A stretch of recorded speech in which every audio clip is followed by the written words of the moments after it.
I know you've got to spend a lot more time with Joey than you have with me, and that's my fault because I had somewhere to be last week.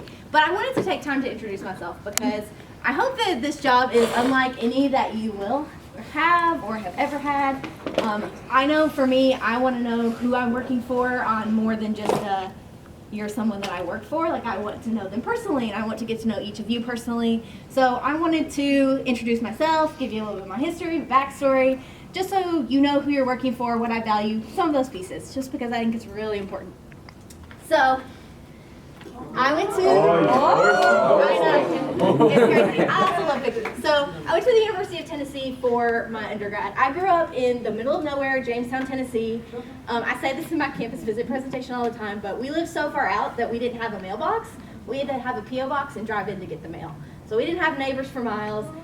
We had cows. Both my parents are attorneys. So it was a very interesting, like, small town experience. Everybody was white in Jamestown. It's just very what you would expect from like a rural Tennessee community.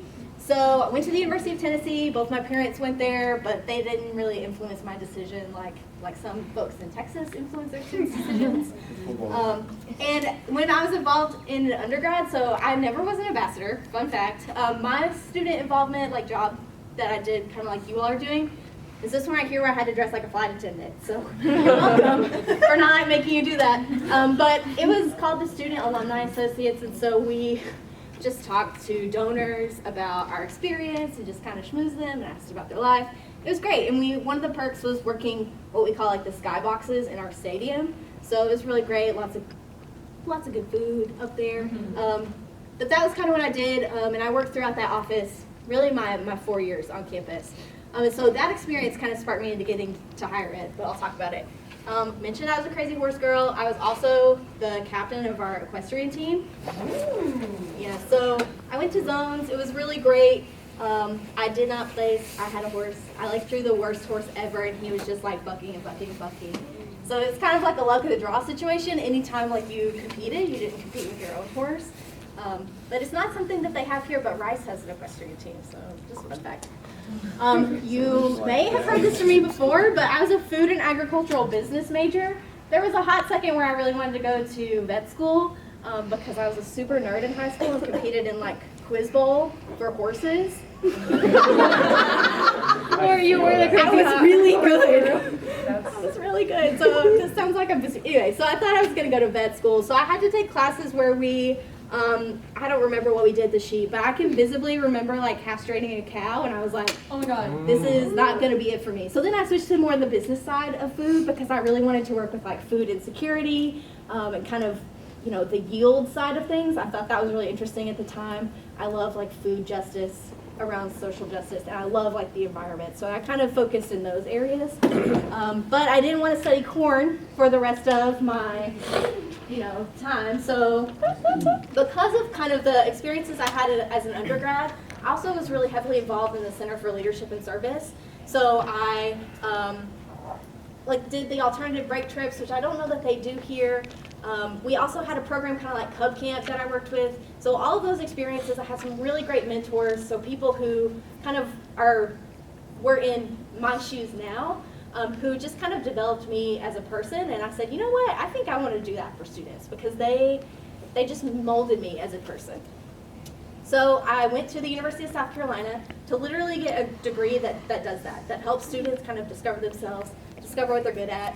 Technically, it's called a Master's in Higher Education and Student Affairs. So I just studied college students and campuses, and it was amazing. So I really found my passion there. It wasn't corn, sadly.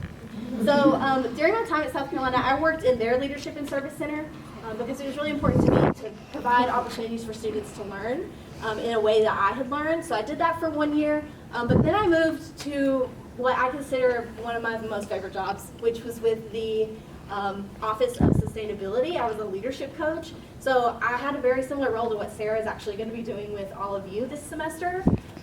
Basically just learning about my students and helping them lead projects, because everything that I do and who I am as a person, I really want you all to take ownership over what you're doing. And so you'll see that. I mean, your LC has planned this entire program. So that's something that I did at South Carolina for those folks. I also work with the Women's Mentor Network because I love empowering women. we can talk about that. So I'd never worked with ambassador program. I also was never an orientation leader, but I did work with an orientation team. So we worked a little bit with them in the office, but it was at American University in DC. Again, I had the worst outfits, so y'all, I never want to hear you complain about your uniform. Because what are these socks? Where's Walden? Terrible. And then I mentioned alternative breaks. They really hold a special place in my heart because that's actually where I met my boyfriend Grant. He was leading a trip to Louisville, Kentucky, and so I applied for his trip, and I was like, this guy's not annoying. I think I kind of like him. So we started dating when I was a sophomore, and so it's been about 7 years in October. Oh. So I know. But he's a ball for life. I mean, he has orange pants, so can't relate right now. But this is the University of Tennessee mascot, Timothy, one of many. So, oh my gosh. Oh. I have probably mentioned this to you before, but I am always called like Leslie Knope, and I really embody her. Yeah. And during my graduate program, like 12 of us were the entire cast of Parks and Rec. Still my favorite Halloween experience. I take Halloween very seriously. So PNSB, watch out for our outfit this year. That was me just living my best life. I also, just some things about me, I love traveling. Even though I haven't really been to a lot of places, Iceland was my first out of the country experience, and it was incredible. I like to say I went before it was super popular. I don't know. It was also cold, but there were 2 graduate assistants in the Learning Abroad program, and they like planned a trip for us, and it was great. I also love Starbucks. Before they got away with the gold member, I was a gold member for many years. Wait, it's not there anymore? Yeah, they like changed it. I still have my card though in my wallet. Yeah. My dad still uses his. Like, you can still get points, but it's just not. It's not the same. I get free drinks. Red velvet cupcakes and coffee, 2 fave things. So I don't know why I took this picture, but. And I also love not snow cones. You know, like I don't want to get a snow cone from like a kid at a fair. I want to get like the real nice snow cones that have the really soft shaved ice. ice. Shaved ice, yes. Shaved I'm ice. very passionate about the difference between the two. Me too. And I love Netflix. Yeah.